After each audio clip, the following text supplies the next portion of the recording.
మరుసటి రోజు ప్రయాణంలో ఒక 7 గుంటలు ఉన్న ప్రదేశం. ఏమిటంటే ఆ కాలంలో రావణాసురుడు వాళ్ళ తల్లిగారికి తద్దినం పెట్టడానికి గాను ఒక కొండ మీద ఇలాంటి బావులు ఆహ్, తయారు చేయించాడని. అంటే ఆహ్, ప్రత్యేకించి అందులో ఏంటంటే వేడి నీళ్ళు ప్రతిరోజు ఆ అమ్మవారికి తద్దినం పెట్టేటప్పుడు చేయాల్సిన పూజల కోసం, మునగడానికి కోసం 5-7 గుంటలున్నాయన్నమాట. అందులో ప్రతి దాంట్లోనూ వేడిగా నీళ్ళొస్తాయి.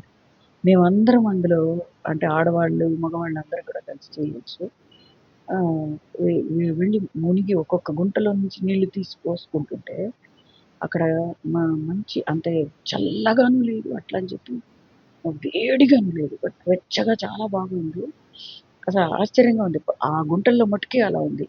పక్కనే మేము వేరే బావుల దగ్గరో లేకుంటే ట్యాప్‌లో వాటర్‌లంతా చూస్తే నార్మల్ వాటర్ వస్తుంది. అందరూ ఒక గుంటలో 3 బకెట్లు అంటే 7 గుంటల్లో 21 బకెట్లు నీళ్లు పోసుకోవాల్సొచ్చింది మాకందరికి. చాలా మటుకు ఎవరెవరైతే అది చేస్తే మంచిదని చెప్పారో అందరం చేసుకున్నాం. అంటే ముందుగా ప్రిపేర్ అయ్యి వచ్చాం డ్రెస్సులు ఎక్స్‌ట్రా తీసుకొని. సో, కొంతమందేమో నీళ్ళు చల్లుకుంటే చాలనుకున్నారు. అంటే వ చాలా మటుకు మన బాడీలో ఉన్న ప్రత్యేకించి ఏదైనా తీరని రోగాలుంటే వెళ్ళిపోతాయి అని చెప్పడము దీంట్లో విశేషం. పక్కనే ఆ యాగశాల అవంతా ఉంది. రావణాసురుడు ఆ కాలంలో అక్కడి నుంచి కొద్ది దూరంలోనే ఒక లక్ష్మీనారాయణ టెంపుల్‌కి వెళ్ళాము. ఆ తీర్థంలో స్నానాలు చేసిన తర్వాత గుడికి ఇమ్మీడియేట్‌గా వచ్చిన గుడి వచ్చి సత్యనారాయణ స్వామి అంటే లక్ష్మీనారాయణ స్వామి టెంపుల్ అని పెట్టారు. ప్రత్యేకించి ఈ గుడిలో ఏంటంటే విశేషం ఆహ్, ఆహ్, ఈయన మన రామానుజుల వారు ఇక్కడ స్థాపించినట్లు ఈ గుడిని చెప్తున్నారు. ధ్వజస్తంభాలంతా రాగి తాపడంతో ఉంది. ప్రాకారం మంచి ఎన్నో ఎకరాల్లో కట్టినట్టున్నారు. లోపలైతే ఇది అలౌ చేయలేదు కెమెరా. అయితే చాలా బాగా మెయింటైన్ చేస్తున్నారు. విగ్రహం మాత్రం బ్రహ్మాండంగా ఉండే లోపల మటుకు చూడ్డానికి.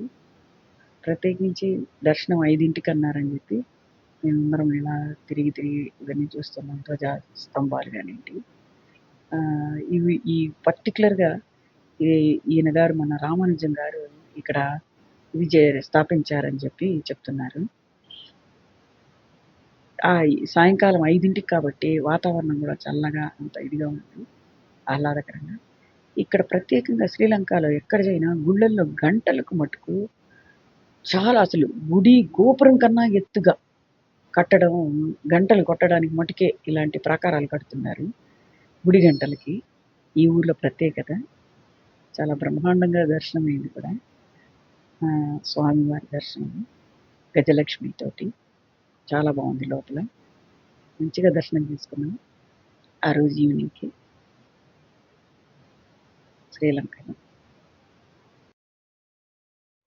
ఈ గుడి ఒక వచ్చి ట్రింకోమలై అంటే త్రికోమలై అంటే త్రికోణంలో అంటే 3 రాళ్ళు చేరి ఉన్నట్లుగా చెప్తారు. కాబట్టి ఈ గుడి ఉన్న ప్రదేశాన్ని ట్రింకోమలై అని పిలుస్తారు.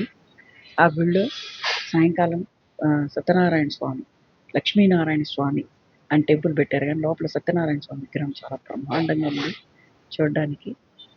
దర్శనం చేసుకున్నాము.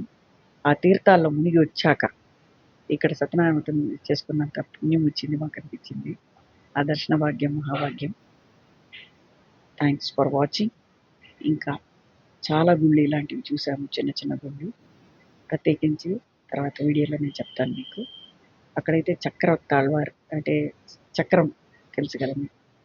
శ్రీచక్రం అనేది ఇటుపక్క, అటుపక్క బ్రహ్మాండంగా ఉంది.